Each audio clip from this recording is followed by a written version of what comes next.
अस्सलाम वालेकुम। City news network के साथ मैं हूं आपका होस्ट तौकीर अकरम। और आज मैं जहां पर मौजूद हूं और जो सिचुएशन चल रही है मौसम की, उसके अंदर बहुत ज़्यादा ज़रूरी है ये जानना कि हम अपनी हेल्थ को इस मौसम के अकॉर्डिंग कैसे ठीक रख सकते हैं। हमारी स्किन के जो इश्यूज़ होने लगते हैं उनको कैसे ठीक किया जा सकता है। मानसून का मौसम है, क्या क्या इसके अंदर लोगों को मुश्किलात आती हैं। कुछ ऐसी मिथ्स भी बनी हुई हैं कि खून पानी एक हो जाता है और डाइट प्लान जो हैं वो बहुत ज़्यादा डिस्टर्ब हो जाते हैं। हॉस्पिटल में जो है वो लोगों की लाइनें लग जाती हैं। ये सारी चीज़ें इस मौसम के अंदर आखिरकार क्यों होती हैं। हमारे साथ डॉक्टर सलमान हसीब मौजूद हैं जो कि सर्विसेज हॉस्पिटल में भी अपनी खिदमात सर अंजाम दे रहे हैं और स्किन केयर के स्पेशलिस्ट हैं और जनरल फिजिशियंस भी हैं। Thank you so much Salman भाई, आपका आपने टाइम दिया सर। अच्छा सलमान भाई, अभी मानसून का जो मौसम चल रहा है इसके अंदर कुछ मिथ्स बनी हुई हैं या ये रियलिटी है, ये आपने बताना है। कि सबसे पहले ये है कि ऑयली स्किन हो जाती है, इसकी क्या वजह है? इस मौसम में मानसून में जब बारिशें बहुत ज़्यादा होती हैं तो आबो हवा में फ़िज़ा में ह्यूमिडिटी का जो लेवल है वो बहुत ज़्यादा बढ़ जाता है। ह्यूमिडिटी के लेवल बढ़ने की वजह से मसला ये बनता है कि जो नॉर्मल टेम्परेचर हमारी बॉडी के लिए चाहिए अपना होम्योस्टेसिस मेंटेन करने के लिए, वो बहुत बुरी तरह डिस्टर्ब हो जाता है। पसीना आपने देखा है बहुत ज़्यादा आता है, हबस हो जाती है, ह्यूमिडिटी इस हद तक बढ़ जाती है। जब पसीना बहुत ज़्यादा आता है तो फिर उसमें क्या होता है कि हमें डिहाइड्रेशन हो जाती है। आप यूँ कह सकते हैं खून पानी एक होना तो नहीं, लेकिन यह है कि आपका खून गाढ़ा ज़रूर हो जाता है। तो ये ऐसे भी कहते हैं कि खून पानी एक हो जाता है, ये वैसे मिथ है या मेरा ख्याल है ये अल्फाज उन्होंने मुहावरतन कहे होंगे, ये तो ऐसा तो नहीं होता। तो उसमें ये है कि बीमारियों का बिनाइन जो कम ख़तरनाक बीमारियां हैं वहाँ से लेकर जानलेवा बीमारियों तक की जो शरह है वो बढ़ जाती है। फालिज के हार्ट अटैक के चांसेस बढ़ जाते हैं। दूसरी तरफ आप देखें निज़ाम तनफ़्फ़ुस के रेस्पिरेटरी प्रॉब्लम्स जो हैं बढ़ जाते हैं, स्किन इश्यूज़ डबल हो जाते हैं। और इवन आपकी जो स्किन के आपने अभी कहा कि ऑयली हो जाती है, सीबम प्रोडक्शन बहुत ज़्यादा बढ़ जाती है, हेयर फॉल बढ़ जाता है। तो हबस का जो मौसम है वो, अब तो हबस का जो नाम है उसी से ज़ाहिर हो जाता है। तो हबस का मौसम इंसानी सेहत के लिए, स्किन के लिए, बालों के लिए, आपके इंटरनल ऑर्गन्स के लिए, तमाम निज़ाम के लिए बड़ा मुश्किल साबित होता है। और दूसरा, ह्यूमिडिटी बढ़ने की वजह से जो कम्युनिकेबल डिजीज़ हैं, बीमारियां फैलने वाली, वो सारी बढ़ जाती हैं। चाहे वो वायरल डिजीज़ हैं, क्योंकि एक जो टाइनी ड्रॉपलेट्स हैं फ्लूइड के एयर में, वो सारे इन्फेक्टेड होने के चांसेस जो हैं, जो फैलाव है सांस लेने से वो बढ़ जाता है। मच्छर ज़्यादा हो जाते हैं, उनकी बीमारियां बढ़ जाती हैं। मक्खियों की वजह से टाइफाइड और ये सारी चीज़ें, मच्छर की वजह से मलेरिया, डेंगू, ये मसले बढ़ रहे हैं। जैसे मैंने कहा वायरल डिजीज़ डबल हो रही हैं। फंगल इन्फेक्शन के चांसेस जो हैं है ही नोटोरियस इन महीनों में। आपने देखा होगा पर्टिकुलरली जो है बॉडी पे, अंडर आर्म में, अंडर लेग्स पे, जहाँ पे भी पसीना ज़्यादा आता है, पर्टिकुलरली वो लोग जो इस हबस के मौसम में भी बंद कमरों में काम करने पे बेचारे मजबूर हैं, जैसे कुक हैं, शेफ़ हैं, वर्कर हैं, बहुत ज़्यादा बीमार होते हैं इन दिनों में। अच्छा सलमान भाई, इसमें ये भी कहा जाता है कि डाइजेस्टिंग सिस्टम जो है वो बहुत ज़्यादा डिस्टर्ब हो जाता है लोगों का, क्योंकि लाहौरी हैं, खाने के ये शौकीन हाँ, हैं। ये बड़ी अहम बात है। इसके सारे जो कंपोनेंट्स हैं उस पर आप देखें, नंबर 1 के जो हैं फ्लाइज इन्फेक्टेड हैं, मक्खियों की वजह से, मच्छरों की वजह से, फ्लीज उड़ती फिर रही हैं, खानों पे बैठ रही हैं, फिर पहले वो जो पानी खड़ा है उस पर बैठ रही हैं। उसकी वजह से जो आप रेडियो से लेके चीज़ें खा रहे हैं, जो ओपन रखी हुई चीज़ें हैं, उनसे एक तो इन्फेक्शन के चांसेस बढ़ जाते हैं, डायरिया बढ़ जाता है, टाइफाइड के चांसेस बढ़ जाते हैं। दूसरा, आपका चूँकि फ्लूइड इम्बैलेंस हो जाता है पसीना आने की वजह से, तो उससे भी आपके तमाम निज़ाम जो हैं वो डिस्टर्ब हो जाते हैं। अच्छा, लाहौरी जो हैं वो नॉर्मली तौर पर तो देसी फूड बड़ा पसंद करती हैं। अब देसी फूड में ज़रूरी बहुत सारी ऐसी जगह हैं जहाँ पर इन चीज़ों का ख्याल भी रखा जाता होगा।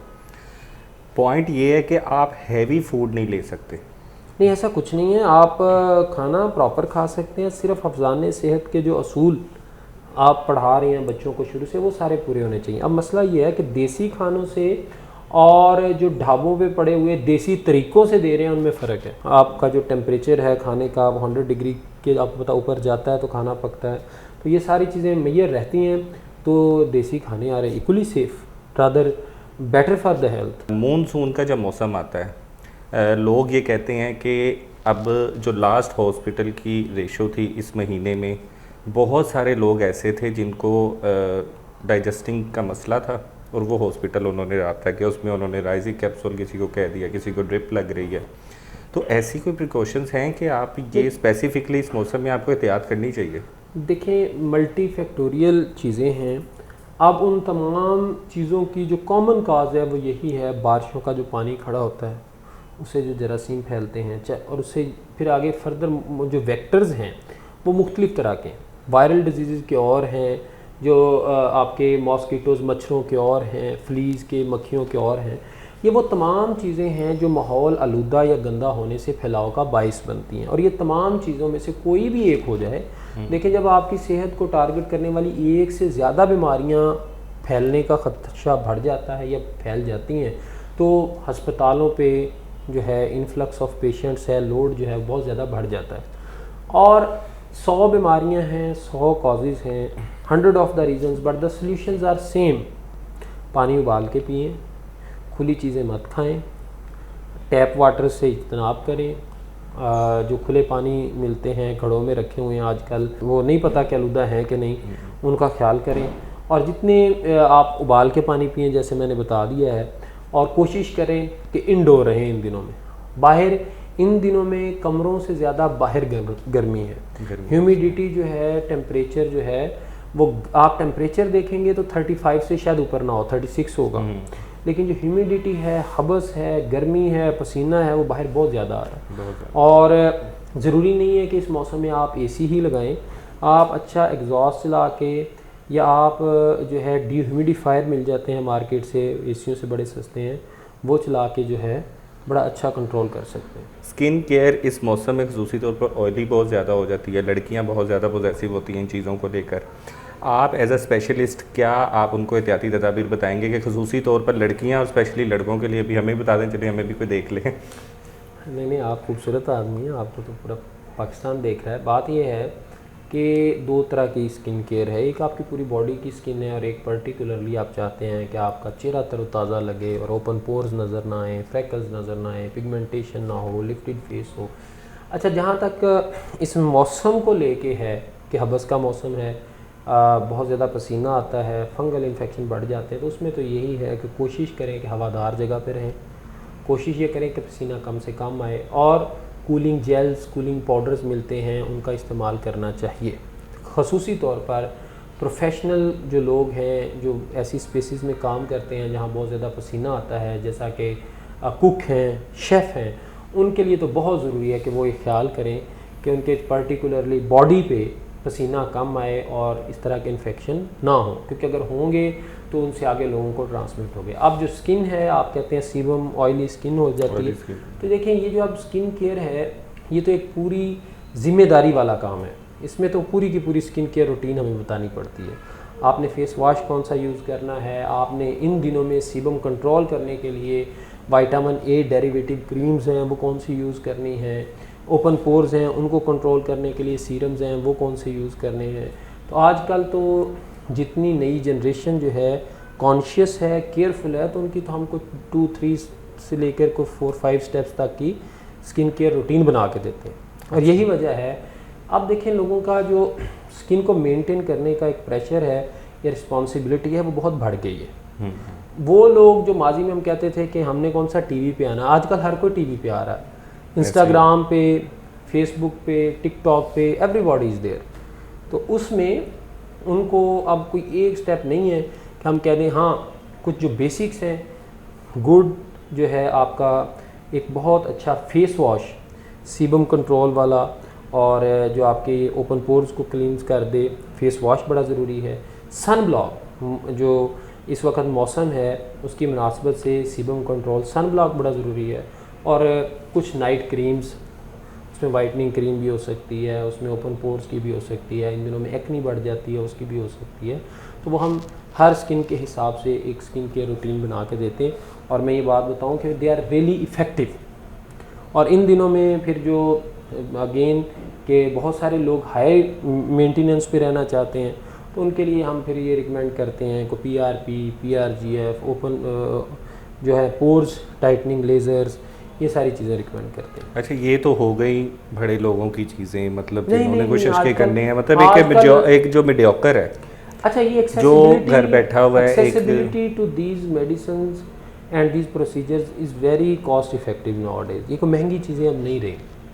अब ये जो कॉन्सेप्ट या मिथ है कि अपनी स्किन केयर का ख्याल सिर्फ मीडिया सेलिब्रिटीज़ ने करना है या टीवी एंकर्स ने करना है या जो बहुत हाईली मेंटेन लोग हैं, ये नहीं है। अब ये एक बेसिक नेसेसिटी है और हर एक को करना चाहिए, और इसको देखते हुए अब बड़े अफोर्डेबल हैं।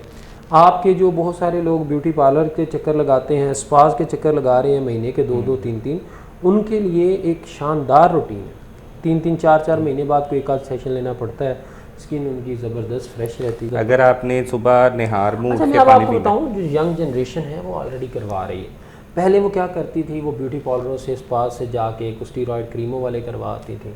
अब ये सेफ़ हैं और स्किन के लिए कारआमद हैं, सूदमंद हैं। आप ये कहते हैं कि अब जो नई जनरेशन है वो पानी वगैरह ना पिए, दूध तो ना ले और डाइट ना ले, फोकस ज़्यादा इस पे करे? ना, वो तो बेसिक है ना। और अच्छी बात ये बताऊं कि नई generation is well aware of role of water, calcium, zinc, magnesium. इस वक्त तो एजुकेट पूरे के पूरा सोशल मीडिया उन्हें कर रहा है। अब आपको लोग आके मिलेंगे, दे ऑलरेडी नो कि विटामिन डी की क्या डोजेज है और किस तरह लेना है, कैल्शियम क्यों लेना है, तो सूरज की रोशनी, सुबह बैठे हैं सूरज की रोशनी की शुआओं से बहुत ज़्यादा ये इफेक्टिव है। बिल्कुल इफ़ेक्टिव है। और मैं आपको बता दूं, जो आपका लाइफस्टाइल है जिसमें good sleep, good diet, exercise and gym, sleeping habits and clean eating habits, ये इतनी इंपॉर्टेंट है कि इनका निमुल बदल नहीं है। मैंने नहीं देखा कि लोग इतने केयरलेस होते हैं, मतलब हर तरह के लोग हैं, वो अपनी उनकी चॉइसेस एंड प्रायोरिटीज़ हैं, लेकिन people are aware about the importance of exercise. हम भी गाइड करते हैं। अगर मेरे से कोई पूछे कि कोई ऐसी चीज़ें जो आपको परमानेंटली यंग रखें, तो वो तो फिर एक्सरसाइज, डाइट, गुड स्लीप, ये तो इम्पॉर्टेंट है, इसकी कोई नेमुल बदल नहीं है। लेकिन क्या इसके बाद ज़रूरत नहीं? इसके बाद ज़रूरत पड़ती है, उसका इफ़ेक्ट ज़्यादा होता है। आप अकेली नींद पूरी करके देखिए, इस वक्त क्या है, माजी में व्हेन यू क्रॉस 40 तो लोग कहते थे बस ठीक है जी, अब आखिरत की तैयारी शुरू करें। इस मौसम में अगर आपके पास अवेलेबिलिटी है इंडोर जिम्स की, जहाँ पे आप इंडोर वॉक कर सकें या कंट्रोल टेम्परेचर में, तो that is the best idea. और अगर आपने पार्क में वॉक करनी है तो फिर कोई ऐसे टाइम का इंतखाब करें जिसमें पसीना कम आए, क्योंकि आप इस मौसम में पसीना ज़बरदस्ती आता है। आप तो खड़े भी होंगे तो पसीना आ जाएगा। जो जनवरी फेब में आप चाहते हैं कि पसीना आए, बॉडी वार्म अप रहे, आपका होम्योस्टेसिस बेहतर है, इसमें तो आप बैठे हैं, 2 मिनट लाइट गई तो पसीना तो उमड़ आता है। डाइट देसी खाना चले या बेहतर है कि इस मौसम में, क्योंकि लोगों हॉस्पिटल में बहुत ज़्यादा रश है, अगर आप किसी रेस्टोरेंट्स में जाएं तो वहाँ भी देसी दुम्बे चल रहे हैं।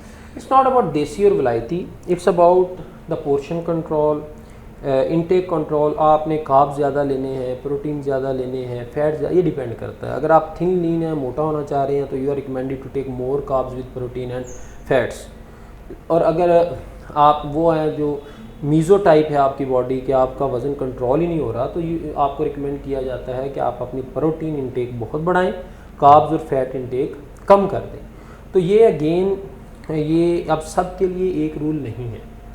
इसमें फिर रिकमेंड हम यही करते हैं, क्योंकि इस वक्त जब साइंस आपको सपोर्ट कर रही है, जब आपको एविडेंस बेस्ड चीज़ें सपोर्ट कर रही हैं, तो ये पर्सन टू पर्सन वेरी करता है। अब आप पिज़्ज़ा खाएंगे तो पिज़्ज़ा में बहुत ज़्यादा पनीर डाला होता है, चीज़ डाला होता है। ऑन द अदर हैंड आप कढ़ाई खाएंगे, उसमें घी डाला होता है। सबसे ज़्यादा इस वक्त जो ओवरलोड हैं वो हॉस्पिटल्स हैं। किस वजह से? डायरिया की वजह से, गैस्ट्रो की वजह से बच्चे आ रहे हैं, और बाज़ औक़ात बच्चों को इस हद तक डायरिया हो जाता है कि जानलेवा साबित हो, खूनी पेचेस तक लग रहे हैं। तो उसके लिए ज़रूरी ये है कि बहुत ज़्यादा ख्याल करें, उबला हुआ पानी पिएँ, बाहर की पकाई हुई चीज़ें, बाहर की गली के जो ठेले हैं वहाँ से ना लेके खाएँ। और जो आपके बुज़ुर्ग हैं, ख़ुसूसी तौर पे जिन लोगों को शुगर है, ब्लड प्रेशर के मरीज़ हैं, दिल के मरीज़ हैं पहले से, उनके लिए बहुत ज़्यादा ख्याल करें, क्योंकि खून बहुत ज़्यादा गाढ़ा होता है और चांसेस हो सकते हैं कि उनको दिल के मसाइल पेचीदा हो जाएं, या उनके जो हैं गुर्दों के मसाइल मज़ीद पेचीदा हो जाए खुदा ना खास्ता, तो उनके लिए बड़ी ख़ास ख्याल रखें। और जो नौजवान हैं, नौजवानों के लिए ऑफ कोर्स ये है कि उनको सबसे ज़्यादा जो एक चीज़ उनकी प्रॉब्लम हो सकती है स्किन में, ऑयली स्किन की ज़बरदस्त ट्रीटमेंट्स मौजूद हैं। और इसके इस पर्टिकुलर सीज़न में हेयर फॉल बढ़ जाता है, स्किन की पिगमेंटेशन बढ़ जाती है, सीबम बहुत ज़्यादा बढ़ जाता है, ओपन पोर्स बहुत ज़्यादा हो जाते हैं। तो अब इस वक्त इनके बड़े इफ़ेक्टिव ट्रीटमेंट्स मौजूद हैं, जिससे ना सिर्फ ये कि आप उनको करके ये मौसम आपका ठीक गुजरेगा, बल्कि हर साल में जब भी हबस का मौसम आता है, मानसून आता है, तो जो आपकी एनुअल एजिंग हो रही है उसमें मेन जो इफ़ेक्ट आता है वो इन्हीं महीनों में आता है। आप देखें सर्द इलाकों में रहने वाले लोग हमसे ज़्यादा यंग दिखते हैं, क्योंकि उनको इन मौसम का सामना नहीं करना पड़ता, ये कम टाइम के लिए करना पड़ता है। तो आपका अगर आप अपनी स्किन का ख्याल रखते हैं और आप सीबम कंट्रोल करते हैं, ओपन पोर्स, तो आपकी जो एजिंग प्रोसेस है वो भी स्लो हो जाएगा।